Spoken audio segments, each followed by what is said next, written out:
ఉంది అట్టడుకున అక్కడ దేశం మొత్తం ఈ విధంగా అయినటువంటి పరిస్థితి. తర్వాత అక్కడ మైనార్టీలు చాలామంది అంటే హిందువులు కావచ్చు, భారత్కి సంబంధించిన వాళ్ళు చాలామంది ఉన్నారు. వాళ్ళపైన దాడులు కూడా జరుగుతూ ఉన్నాయి. తర్వాత ఈమె ప్రస్థానం గురించి కూడా ఏం చెప్తారు సార్? ఓవరాల్గా జరుగుతున్న సిచ్యువేషన్ మీ అబ్జర్వేషన్ ఏంటి సార్? మ్యూట్లో ఉంది. రిజర్వేషన్ల విషయంలో ఇందాక తులసిరెడ్డి గారును పుల్లారావు గారు కూడా ప్రస్తావించారు. కానీ భారతదేశంలో రిజర్వేషన్లకు సంబంధించిన అంశానికి అక్కడ రిజర్వేషన్లకు సంబంధించిన అంశానికి కూడా చాలా తేడా ఉంది. భారతదేశంలో రిజర్వేషన్లకు సంబంధించింది ఆర్థిక సామాజిక కోణం ఉంది. దానిలో బంగ్లాదేశ్ లో మాత్రం వారసత్వ కోణం మాత్రమే ఉంది. కేవలం వారసత్వ కోణం మాత్రమే. దానిలో ప్రధానంగా ఏంటంటే 1971లో ఎవరైతే స్వాతంత్ర సమరయోధులుగా ఆ రోజు పాకిస్తాన్ అకృత్యాలకి, పాకిస్తాన్ సైన్యానికి వ్యతిరేకంగా పోరాడి స్వాతంత్ర్యం తేవటానికి ప్రధాన పాత్ర పోషించారో వాళ్ళకి ఈ రోజు వాళ్ళ వారసులకి, వాళ్ళ బంధువులకి ఈ రోజు రిజర్వేషన్లు 30% ఉండేదనేది మొన్నటిదాకా జరుగుతున్నటువంటి వాస్తవం. ఇది సహజంగానే అన్యాయం. 71 ఎప్పుడు, ఇప్పుడు 24 ఎక్కడ? అదొక 30 ఏళ్ళు, ఇదొక 50 ఏళ్ల పైబడి ఇంకా వారసులకు ఇవ్వటం అనే దగ్గర ఖచ్చితంగా అది యూత్ ని ఆగ్రహపరిచే విషయం. దానిలో సందేహం లేదు. పైగా ఏంటంటే ఒక తండ్రి స్వాతంత్ర పోరాట యోధుడైనంత మాత్రాన కొడుకు దేశభక్తుడును దేశం కోసం నిలబడేవాడు కావాలని లేదు. అది తరతరాలుగా ఆ రకంగా ఇచ్చుకుంటా పోయే రకంగా అది ఆర్థిక సామాజిక కోణం కంటే కూడా దానిలో కేవలం ఒక వారసత్వ కోణం. దానిలో కూడా ఒకప్పుడు ఎవరో పోరాడారు తాతల నేతలు అన్నట్లుగా ఉంటది. అది అందుకని ఏంటంటే దానికి భారతదేశంలో రిజర్వేషన్లకి పూర్తిగా సంబంధం లేని విషయం. సరే, అక్కడ చాలా అన్యాయం జరుగుతుంది. యువజనులు ఆవేశపడ్డారు, తిరగబడ్డారు. రెండోది ఇందాక తులసిరెడ్డి గారు చెప్పిన దానిలో ఒక చిన్న మొక్క చెబుతాను. దానిలో ఏంటంటే రిజర్వేషన్లు పెంచాలనేది నాకు సరే అది బాగోలేదు అనేది ఖచ్చితంగా నిజమే. ఎందుకంటే రిజర్వేషన్ ఈ రకంగా పెంచుకుంటా పోయేటట్లయితే అది కొంచెం ఎమోషనల్ ఇష్యూ. అందరికీ ఉద్యోగాలు వస్తాయా? రిజర్వేషన్ ఉన్నంత మాత్రాన దళితులందరికీ ఉద్యోగాలు వస్తాయా?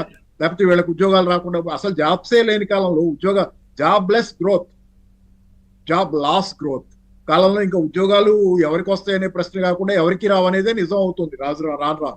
ఆ కాలంలో ఆ ప్రశ్న కాసేపు పక్కన పెడితే ఏంటంటే నేను అనేది రిజర్వేషన్లు పెంచాలనే ఎమోషనల్ ఇష్యూకి అగ్గికాజ్యం పోయటం అనవసరం. కానీ రెండో పక్కన ఈ ప్రైవేటీకరణ వల్ల జరుగుతున్నటువంటి రిజర్వేషన్లలో ఉన్న రిజర్వేషన్లు కూడా అందకుండా పోతున్నాయి, ఏదైతే దక్కకుండా పోతున్నాయి ప్రైవేటీకరణ వల్ల, దాన్ని కూడా ఖచ్చితంగా భారీగా ప్రశ్నించాల్సిన అవసరం ఉంది.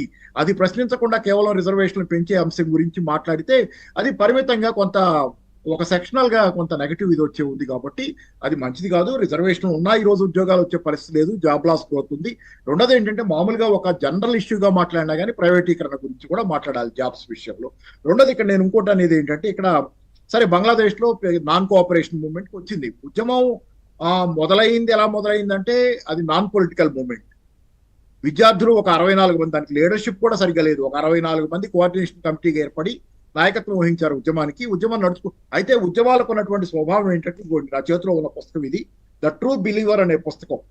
ఉద్యమాల స్వభావం గురించి పుస్తకం చెబుతుంది ఏంటంటే ఉద్యమాలు ఒకసారి మొదలైన తర్వాత ఈ రూపురేఖల తర్వాత మారిపోతాయి.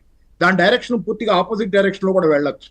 దానిలో హసీనా గారు చేసుకున్న తప్పు ఏంటంటే ఉద్యమాన్ని ఆదిలోనే దాన్ని డీల్ చేయకుండా దాన్ని పెరగనిచ్చిన తర్వాత ఏమైందంటే దాని రూపురేఖలు మారిపోయి దాని ట్విస్ట్లు టర్న్లు అన్ని మారిపోయి అది ఇంకో రూపంలోకి పోయింది. అసలు ఇప్పుడు ఇది రిజర్వేషన్ ఉద్యమంగా మిగల్లా, యాంటీ రిజర్వేషన్ ఉద్యమంగా మిగల్లా. ఎందుకంటే సుప్రీంకోర్టు మొన్న ఈ మధ్య తీర్పు ఇచ్చిన తర్వాత ఈ ఉద్యమం మొదలైన 200 రోజుల తర్వాత సుప్రీంకోర్టు తీర్పు ప్రకారంగా చాలా పరిమితి విధించబడింది ఆ రిజర్వేషన్ల మీద. కాబట్టి రిజర్వేషన్ల సమస్య సాల్వ్ అయినా కూడా ఈ ఉద్యమం కొనసాగడానికి ఏంటంటే హసీనా గారి అలసత్వం, అంతకాలం పాటు దాన్ని చూస్తా వీళ్ళదే ఉందిలే అన్నట్లు ఉండటం వల్ల ఉద్యమ రూపురేఖలు మారిపోయి ఇది పాలనాధికారాన్ని, ఎందుకంటే ఏ ఉద్యమం కూడా మొదలైనప్పుడు ఉన్నట్లుగా కొంతకాలం గడిచిన తర్వాత అది మిగలదు, దాన్ని పూర్తి ఆపోజిట్ గా కూడా మారచ్చు.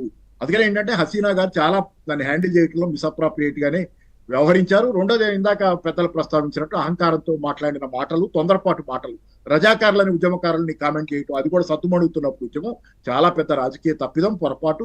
కాంప్లసెన్సీలో ఉన్నారు. ఇంతకాలం పరిపాలించడం వల్ల వచ్చే జనరల్ అరోగెన్స్ కావచ్చు, కాంప్లసెన్సీలో కావచ్చు ఆమె మాట్లాడారు. తర్వాత ఏంటంటే ఇదే గ్రహించారేమో చైనా వాళ్ళు, బహుశా చైనా పాత్ర ఉందా, పాకిస్తాన్ పాత్ర ఉందా